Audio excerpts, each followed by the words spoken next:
They didn't reserve me a seat, not in the front row, not in the second, not even off to the side with the other proud parents holding flower bouquets and camera phones.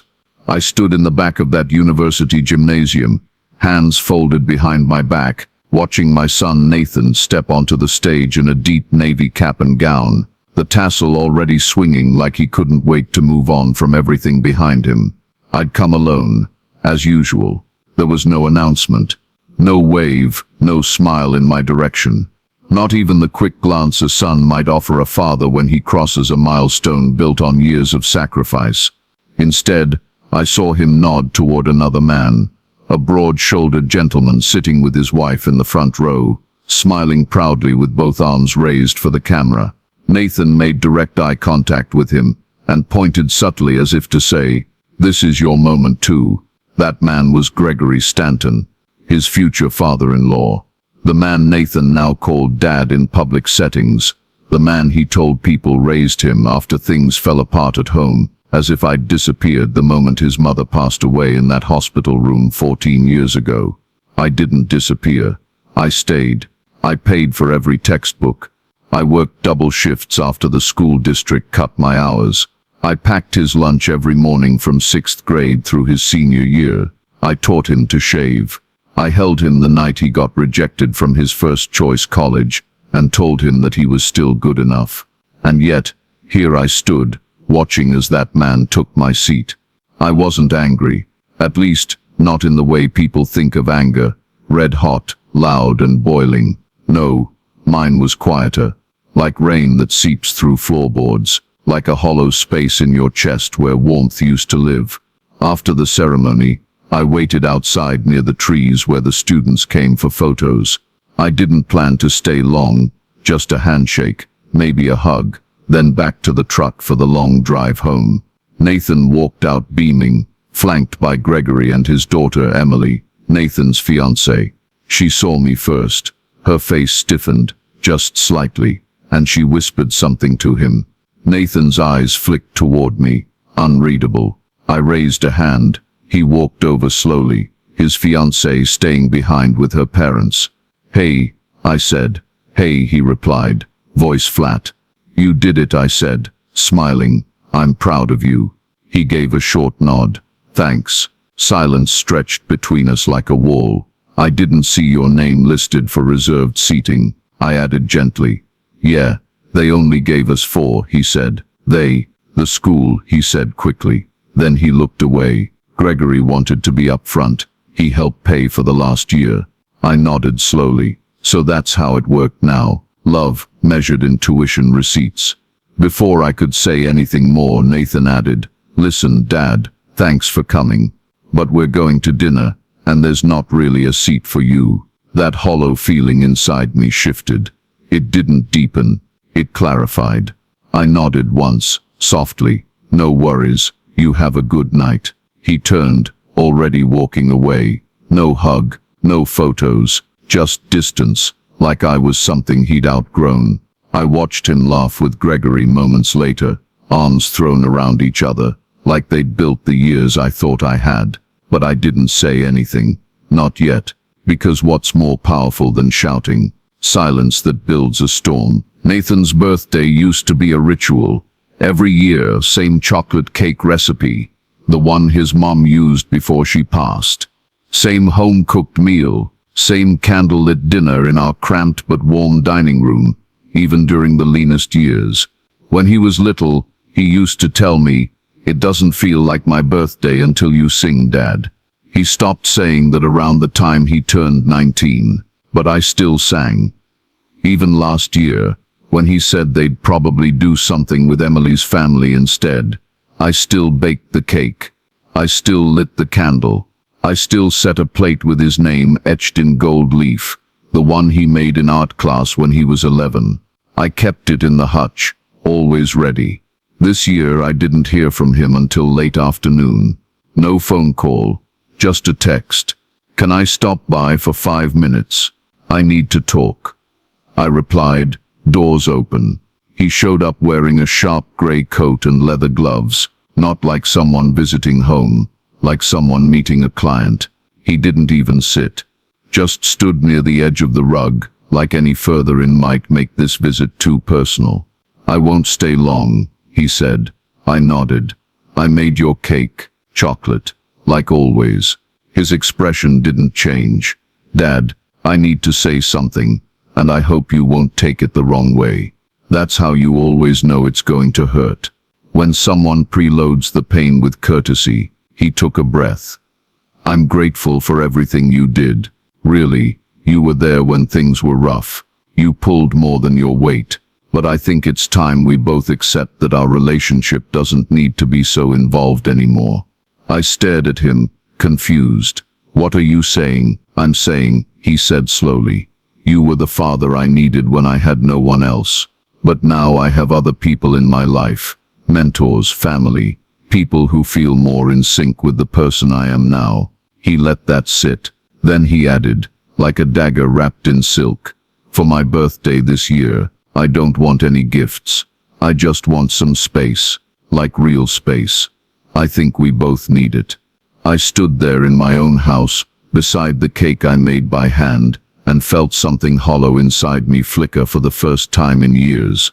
"Are you asking me to leave you alone?" I asked. "I'm saying I need to live without the past hanging over me," he said. "I need to build a future that doesn't revolve around you being there." I looked at the cake, still warm, looked back at him.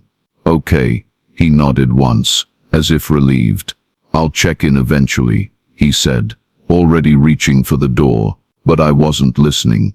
I was remembering the nights I walked hospital halls to pay for his braces, the winter I pawned my wedding band to cover his application fees, the way he clung to me the night he had his first heartbreak and cried into my chest like the world had ended.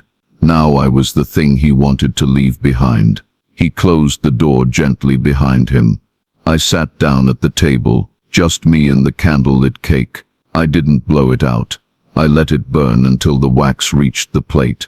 The days that followed passed slowly, like fog through an empty field. I didn't call Nathan. I didn't text. I didn't chase after him with reminders of who I had been in his life. That part of me, the part that always showed up, always forgave, always made excuses, had grown quiet, not dead, just tired. Instead, I started cleaning. The house had gathered dust in places I hadn't looked in years. Closets packed with forgotten coats, drawers full of receipts from a life long paid for. I boxed up old trophies, school projects, birthday cards signed with crooked crayon letters. Some I kept, some I couldn't bear to look at. I found one card tucked inside a hardcover book. "To Dad, I'll never forget everything you've done for me." He was 12 when he wrote it. That was the year he made me a clay mug shaped like a football. It still sat on my desk, holding pens that had long since run out of ink. I sat down, card in hand, and thought about how long it had been since he'd said anything like that. Gratitude doesn't always vanish overnight. Sometimes it just grows quieter, until it's replaced by something louder. Embarrassment, pride, distance. The silence stretched over weeks, until one morning, a letter arrived in the mail. It wasn't from Nathan. It was from a name I hadn't seen in over a decade, Eli Summers. Back when I taught high school, Eli had been one of my quietest students, thin, sharp-eyed, always sketching in the margins of his notebooks. His mother worked nights. His father was gone. He came to school tired, underfed, and almost invisible. But he showed up, every day. And when I offered him a ride home during a snowstorm once, he broke down crying in the passenger seat, because no one had ever offered before. I hadn't seen him since his graduation. But now, here he was. A letter, no return address. Just words. "Mr. Merritt, you may not remember me, but I remember you. I wouldn't have made it through those years without your kindness. You didn't just teach literature. You taught me how to exist. You made me feel like I mattered. I started a non-profit last year. We help kids who've aged out of the foster system. I thought of you with every board meeting. Just wanted to say thank you, Eli." I read it 3 times. Not because I didn't believe it, but because it felt like the first time in months that someone saw me, really saw me. Not as a backup, not as a relic, but as a reason. I placed the letter beside the birthday card Nathan gave me years ago. One was from a son who had forgotten, the other from a student who remembered, and for the first time in weeks, the silence didn't feel so lonely. It felt full. It was a Thursday when I drove into town and parked across the street from the bank, the one where I'd kept my accounts for decades. I'd been going there since Nathan was in preschool. Back then I'd deposit small checks, save what I could, and track every dollar in a leather-bound ledger I kept tucked in a drawer at home. That morning, I held the same ledger in my hand. Its edges were worn, the corners soft from years of turning pages. Inside were records of tuition payments, medical bills, grocery lists, and birthdays. But there was more than math in those pages. There was memory. Proof that I had been present, steady, real. I opened to the most recent entry. Nathan's 29th birthday, cake untouched. Words I'll never forget. I sat on a bench under the elm tree outside the bank and looked at the people going in and out. Young couples, retirees, professionals in button-down shirts, all of them moving forward, unaware that today I was about to rewrite the story of everything I had built. When I walked in, Margaret, the same teller who'd been there 15 years, looked up and smiled. "Mr. Merritt," she said warmly. "Haven't seen you in a while." I returned her smile. "Here to do some rearranging." I met with a financial advisor named Tom. Young guy, sharp, respectful. He asked polite questions and nodded a lot. When I told him I wanted to change the primary beneficiary of my accounts and retirement savings, he raised an eyebrow. "Are you sure?" he asked. "It's not a small decision." "I'm sure. Would you like to list your son as secondary?" I paused. "No," I said. "Leave it blank for now." He nodded slowly and began typing. I handed him Eli's information. I had tracked it down after receiving his letter. Took a few calls, a little digging. Turns out, he ran a growing non-profit just 2 counties over, focused on youth transitioning out of foster care. No fluff, no greed, just work that mattered. Tom double-checked the forms with me, and I initialed every line. It was clean, legal, quiet. By the time I stepped out of the bank, the sky had turned gray, rain on the way. I sat back on that bench for a while longer, ledger in hand, and looked up through the branches. It wasn't revenge, not exactly. It was recognition. A quiet decision that said, if I'm no longer wanted by the one I raised, I'll give what I've built to someone who never asked, but never forgot. As I stood to leave, I flipped to a fresh page in the ledger, and I wrote, Eli, beneficiary. Not by blood, but by gratitude. The wind picked up as I walked away, but I felt lighter. The knock came just after 6 p.m. It wasn't loud, but it was firm.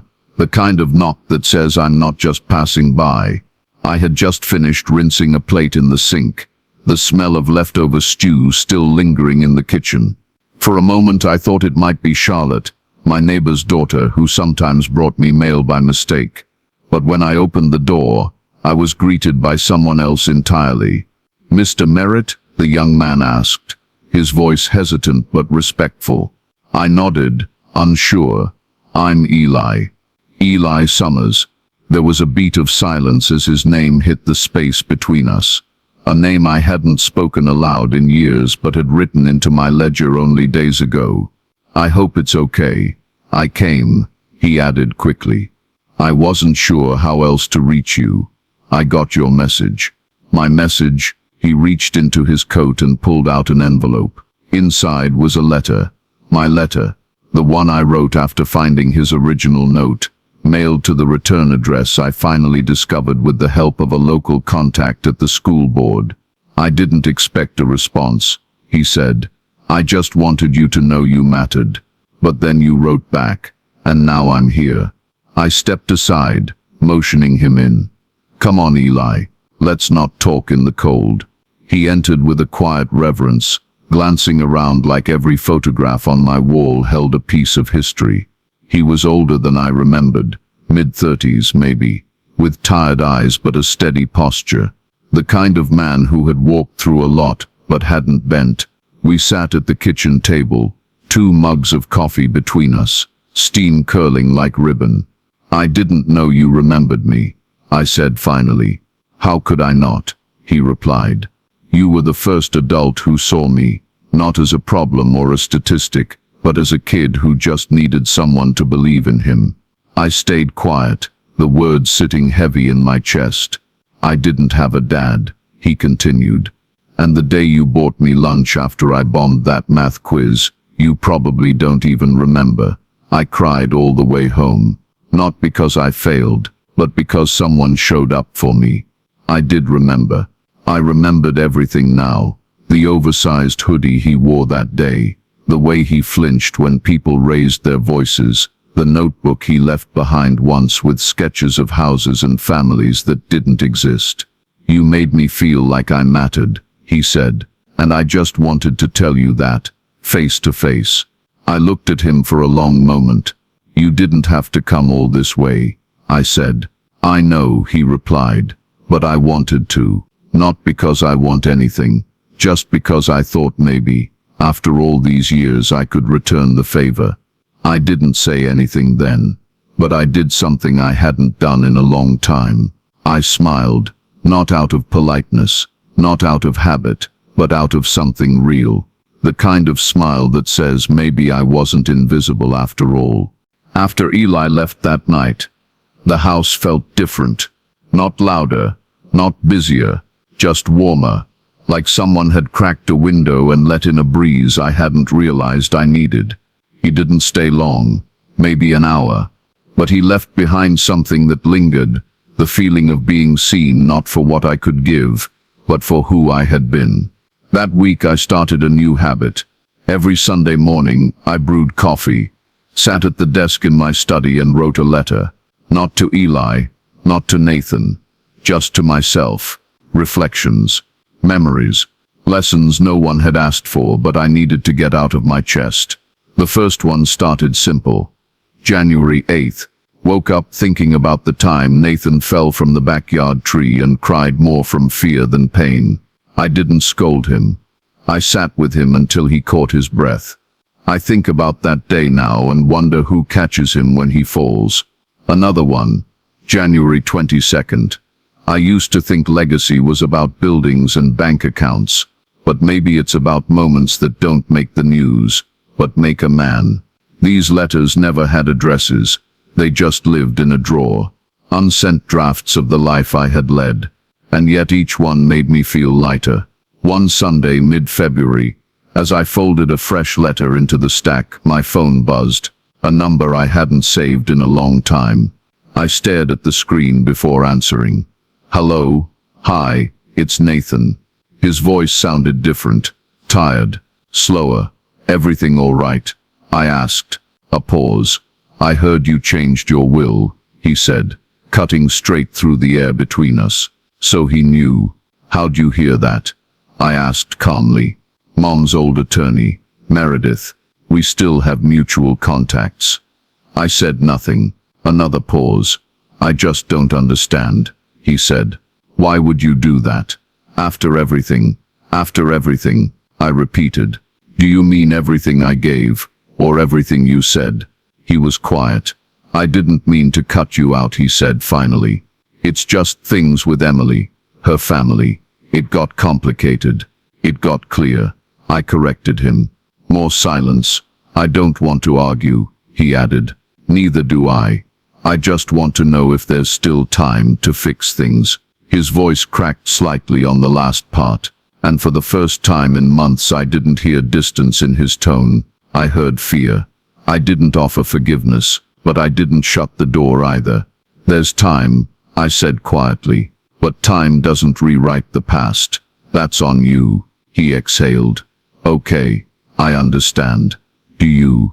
"I think I'm starting to." After the call, I sat back in my chair and opened the drawer where my letters rested. Then I added one more. February 19th. My son called. Not to ask for money, not to beg, just to speak. And it felt like maybe, just maybe, something was waking up. Nathan didn't show up right away. There were no surprise knocks, no late-night visits, no dramatic scenes on the front porch. Just quiet. The kind of quiet that says, I heard you, and I'm still figuring out what to do next. And honestly, I was grateful for that. Words spoken in haste can hurt worse than silence. I'd learned that the hard way, so instead of waiting, I went on living. I tended the backyard, raked early spring leaves, repainted the old shed, and kept writing my Sunday letters. But every now and then, I'd catch myself pausing. When the phone rang, when headlights slowed outside, when I passed the extra plate in the cupboard. There's a kind of muscle memory to fatherhood. Even when your child distances himself, your instincts don't turn off. They just wait. One morning, I stepped outside to find a box on my porch. No label, no sender. Inside, a framed photo of me and Nathan fishing at Lake Prescott, back when he was 10, a folded note. Just 5 words in his handwriting. I haven't forgotten this. I stood there holding that frame like it was glass carved from memory. I remembered that day clearly. Nathan had fallen in, lost his shoe, cried for a minute, then laughed when I slipped trying to pull him out. We drove home soaked barefoot, singing along to the radio like fools. He hadn't spoken to me like that in years, not through words. But that note, that picture, that was the start of something. That same week, Eli called. He sounded upbeat. Guess what? He said. We got a grant. State funding. It's going to help us build a new wing, classrooms, job training, dorm space for the older kids. I've never handled anything this big. I smiled. You'll do just fine. There was a pause on the line. Can I ask you something personal? He said. Of course. Why me? He asked softly. Why'd you pick me for all this? I leaned back in my chair and looked out the window. Because you never stopped being grateful, I said. You remembered the smallest kindness. That tells me you'll honor the biggest ones too. He didn't speak for a few seconds. Then I won't let you down. I know, I replied. After we hung up, I sat in silence, holding the fishing photo from Nathan in one hand and Eli's grant letter in the other. 2 different people, 2 very different kinds of connection. One was a son by blood, struggling to find his way back. The other, a son by spirit, building something in the space I once filled. And me, I was just learning how to receive both. It was Eli who invited me. The formal invitation came in a blue envelope, embossed with the nonprofit's logo, the Second Step Foundation. Inside, a neatly printed card read, "You are cordially invited to our inaugural donors banquet, honoring those whose belief helped us build this dream. We would be honored by your presence." At the bottom, scribbled in ink, "None of this exists without you, Eli." I hadn't been to anything fancy in years. I pulled out my old navy blazer, dusted off my dress shoes, and looked at myself in the mirror. A few more wrinkles than the last time I dressed up, hair thinner, eyes quieter, but the man staring back still had something in him. The event was held in a downtown hotel ballroom. Long tables with candles, name cards, tall floral centerpieces. People in suits and gowns milled about, clinking glasses, laughing lightly. The kind of polite laughter that fills charity functions. But then Eli saw me walk in, and everything else faded. He made his way over fast, hugging me tightly with one arm while the other held a microphone. "You came," he said, smiling like a boy again. "Wouldn't miss it," I replied. He led me to a table near the stage, table 1. My name card was right next to his. Throughout the evening, people came up to thank me. They'd heard stories, bits and pieces from Eli. They knew I wasn't a millionaire or a public figure, just a man who helped plant the first seed. Later, Eli took the stage. He cleared his throat and looked out over the room. When he began to speak, it wasn't rehearsed, it wasn't polished, but it was real. I could stand up here and thank foundations, legislators, board members, and I will, But first I want to talk about the man sitting right over there, Mr. Franklin Merritt. People turned toward me. I shifted in my seat. He was my teacher, but more than that, he was the first adult in my life who saw me. When I had holes in my shoes, he brought me boots without ever saying a word. When I was failing, he stayed late to tutor me. And when I felt invisible, he looked me in the eye like I mattered. He paused, and last year when this foundation was barely surviving, he didn't just donate money. He gave us belief. He changed my life twice, once as a boy and again as a man. The room filled with quiet applause, but I just sat there, heart full, throat tight, unsure how to feel, because just days ago my own son, the one I raised, hadn't shown up for dinner, and yet here I was, being honored like a hero by someone I hadn't seen in years. It wasn't revenge, but it was justice, the kind written not in courtrooms but in rooms like this, where hearts remember what names sometimes forget. The banquet had ended, but the echo of that night followed me everywhere. It wasn't about applause or speeches. It was the realization that someone somewhere had carried my memory forward without obligation, that I had mattered when I didn't even know I still could. 3 days later, I was back on my porch, watering the potted plants that had somehow survived another winter. A breeze rustled through the dogwood tree out front, and I was just about to head inside when I saw a car slow to a stop across the street. A sleek black sedan. Familiar. Nathan stepped out. I didn't move. Neither did he. For a moment we were just two men in the silence between history and apology. He finally crossed the street. I met him halfway on the lawn. "Hey," he said, voice unsure. "Hey," I replied. He looked around like he was trying to remember how this place used to feel. "Can we talk?" I nodded and led him inside. He didn't sit in the armchair, the one I used to call his fort when he was 5.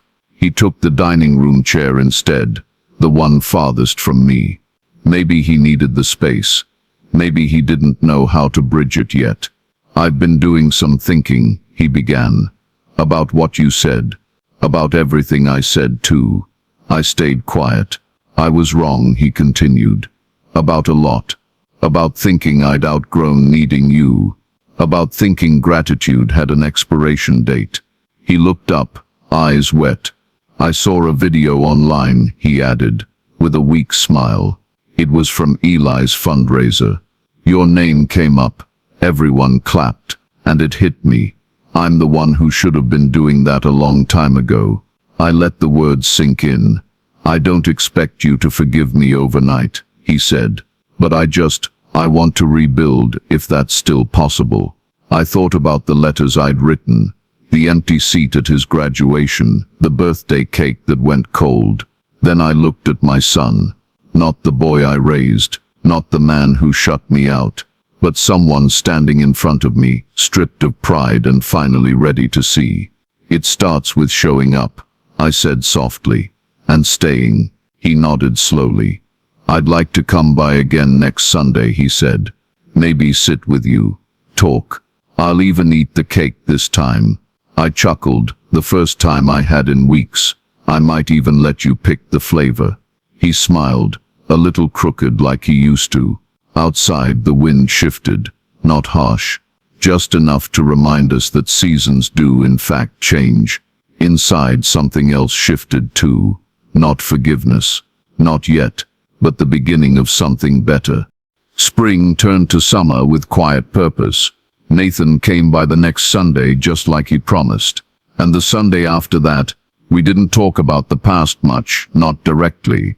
Instead, we worked in the garden, replaced a fence post, repainted the porch swing, and every time he left he looked back, like he didn't want to but needed to, like a man afraid he might lose this chance again. But I didn't make it easy.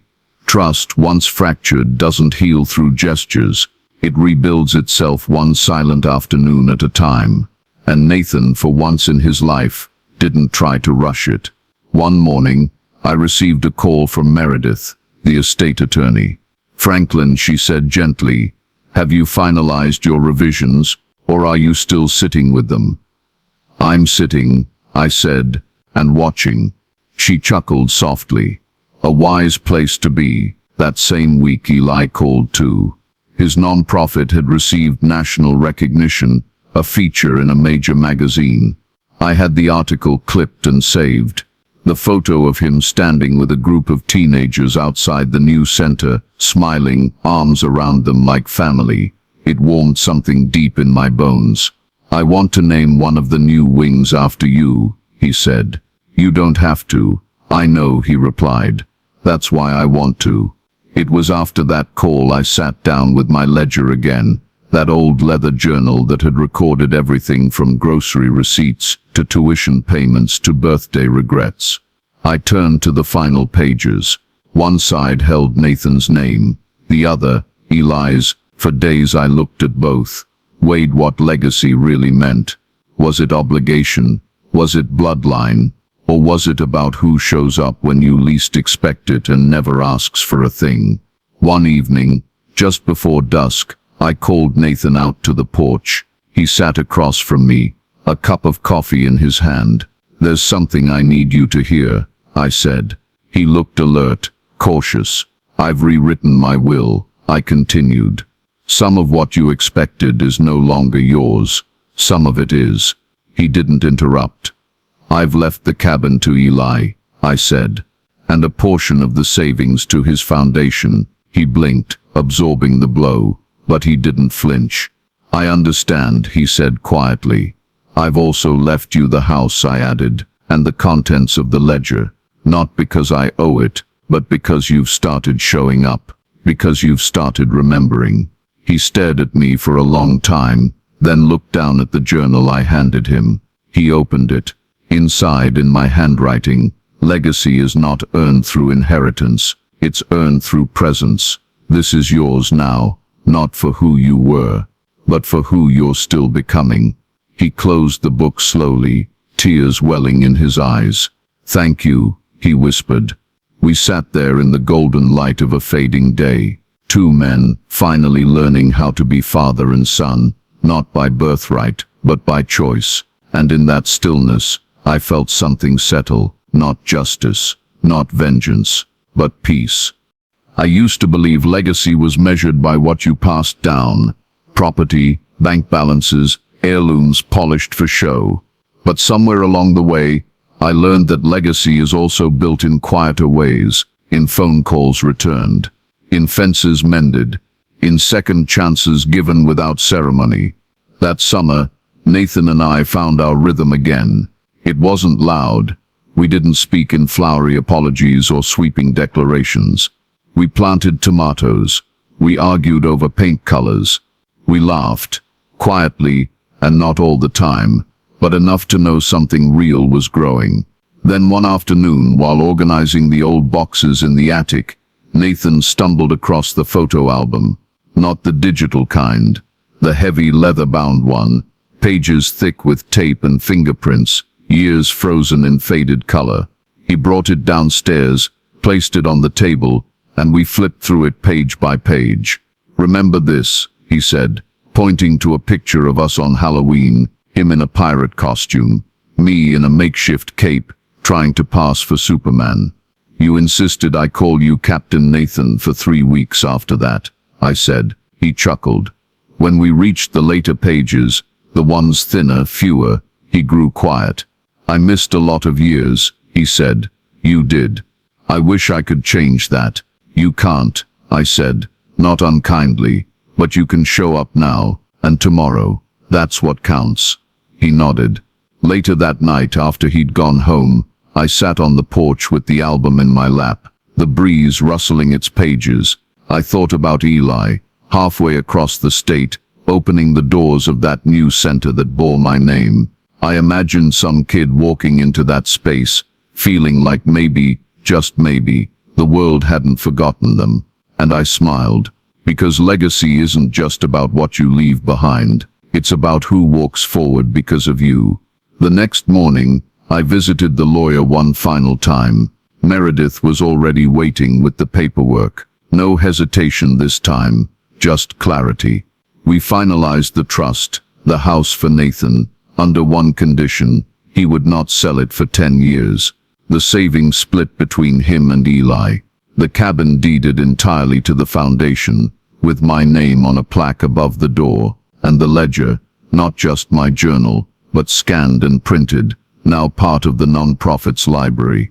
As I signed the final page, Meredith looked at me over her glasses.